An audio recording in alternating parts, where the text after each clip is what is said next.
The Bible tells us to love our neighbor, but it never instructs us to make love to our neighbor. Yeah, I just said that. I can't believe I just said that. But now that I have your attention, I want to talk about when is helping too much help? Like, where's that line between helping people and then, like, it's just too much? Like, you've crossed that line to where you're actually beginning to hurt them and take them to a place where it's just not healthy in their business. So that's what I want to talk about. Don't go anywhere. All right, my name is Mike. I am the Fresh Rinse. If you haven't already hit the like button and the subscribe button, would you care to do that? Leave a comment. I'd greatly appreciate it. Hit the bell tab. You'll never miss another video.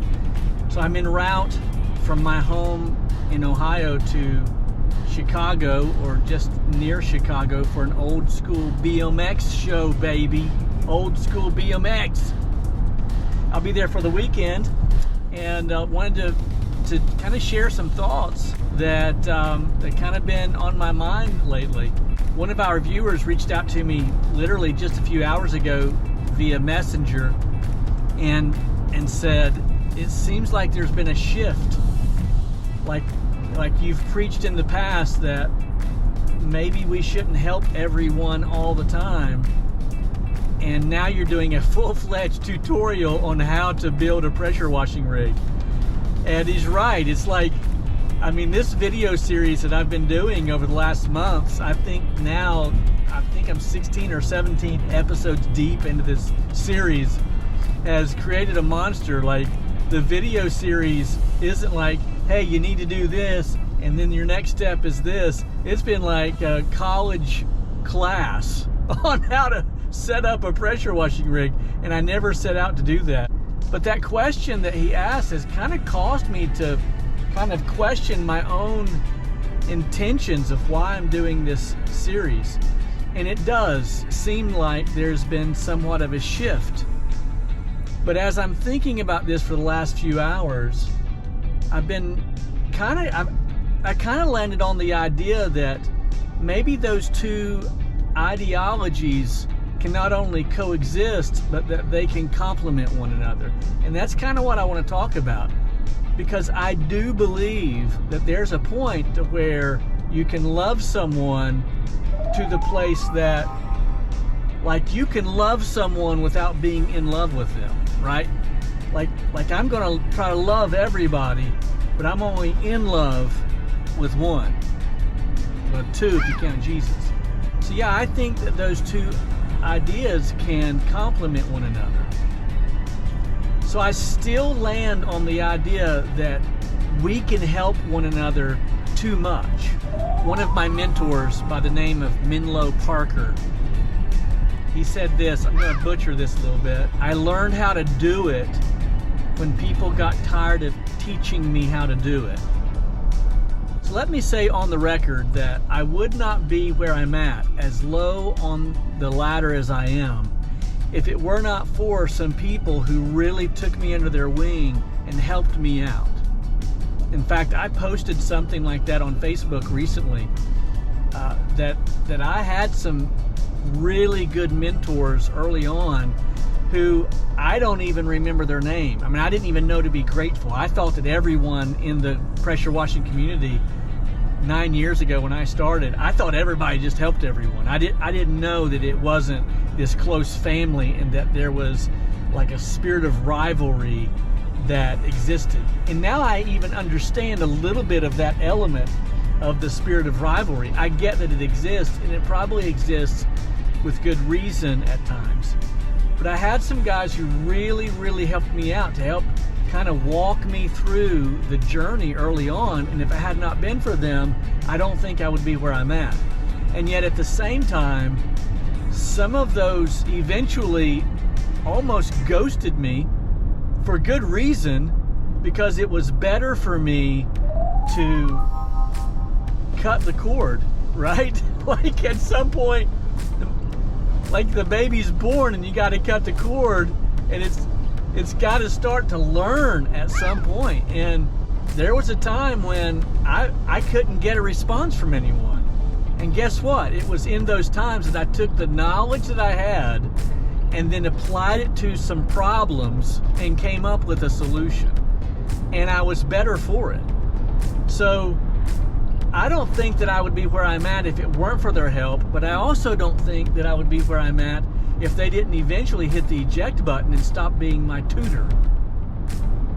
So I think that those two ideas can not only coexist, but they can complement one another. We ought to help one another, in particular if someone's about to make a devastating mistake. But at some point, and it's different for everyone, at some point we have to say, hey, now it's time. We gotta push you out of the nest a little bit and let you fly. Because we get some of our best education from failing. So as I examine this series that I'm doing on the rebuild, I'm wondering sometimes if I'm teaching too much, because it seems like with all of the education, some are still asking some very, very basic questions, and my nature is to say, oh, this is how you do it. But then I have to pull that back a little bit and say, you might want to fail a little bit, because there's nothing wrong with failing forward. And that kind of takes this in a little different direction for just a moment.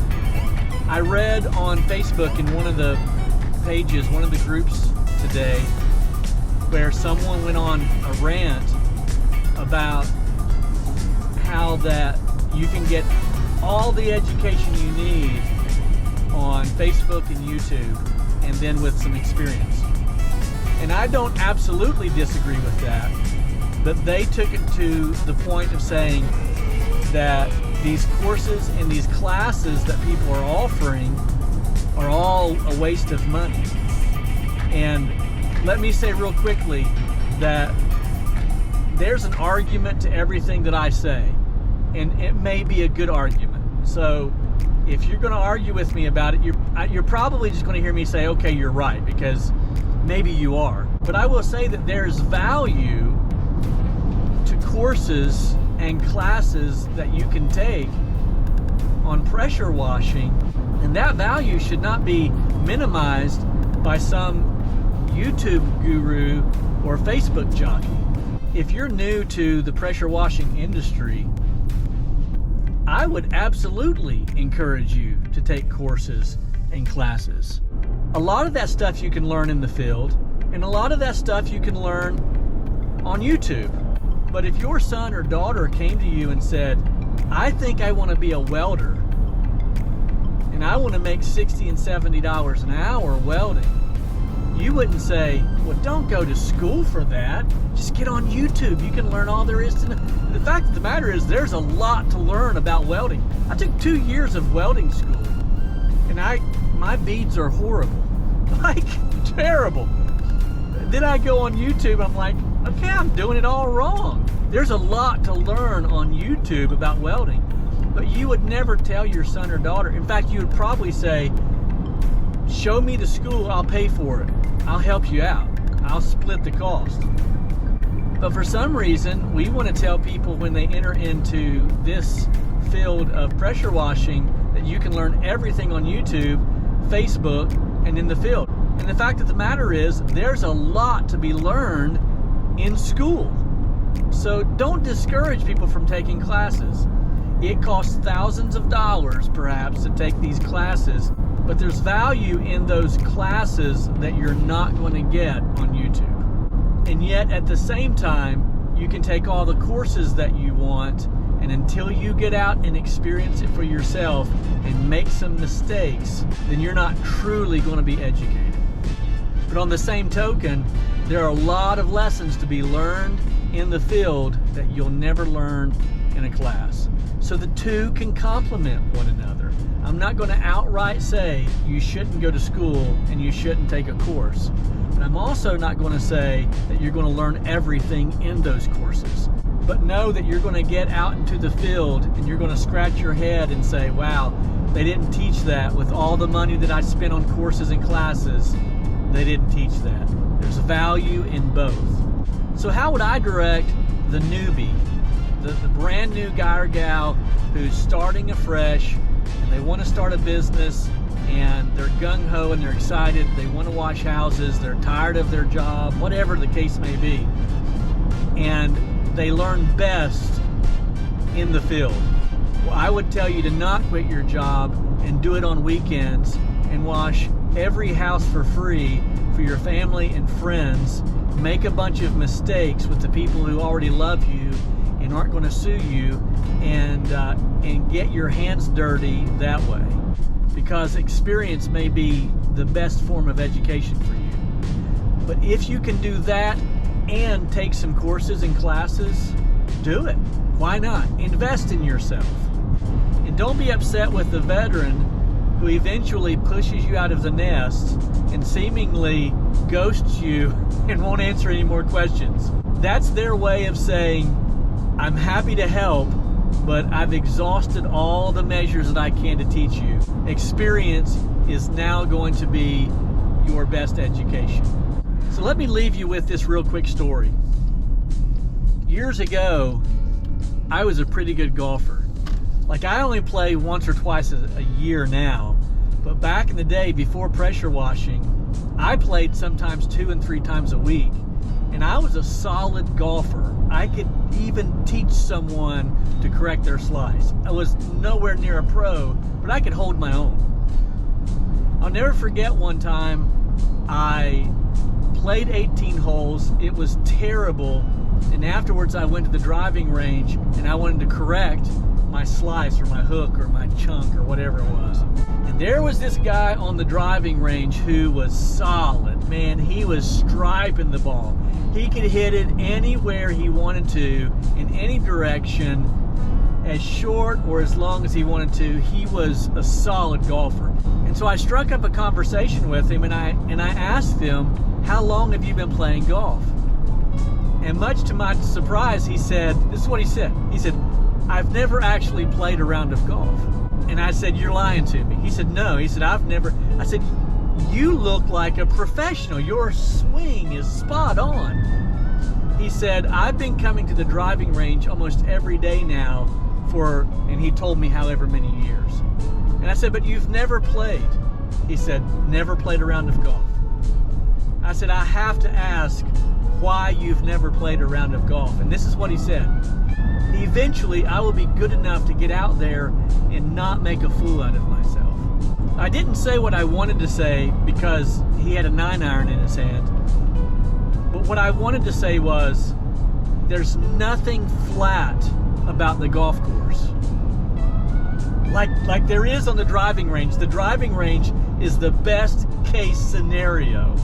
But you'll never really know how good you are as a golfer until you get out there on the golf course, because there's no water on the driving range. There's no sand on the driving range. There are no trees on the driving range. You have to get out there and experience it for yourself.